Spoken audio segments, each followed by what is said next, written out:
एकीकडे राज्यातल्या राजकीय घडामोडींना वेग आलेला असतानाच मुख्यमंत्री फडणवीस दिल्लीमध्ये आहेत। नर्मदा प्रकल्पासंदर्भात फडणवीस यांची गृहमंत्री अमित शहांसोबत बैठक पार पडली।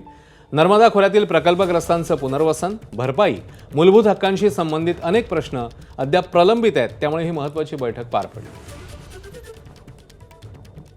या बैठकीमध्ये फार चांगले निर्णय झाले आणि जवळपास इश्यूज क्लोज झाले। महाराष्ट्राला आता केवळ 27 कोटी रुपये देणं आहे, बाकी सगळं आपलं जे देणं आहे ते आता या ठिकाणी रद्द झालेलं आहे।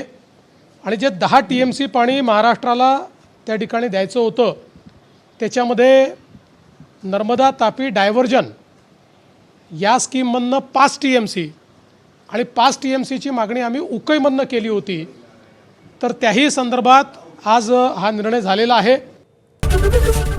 एबीपी माझा, उघडा डोळे बघा नीट।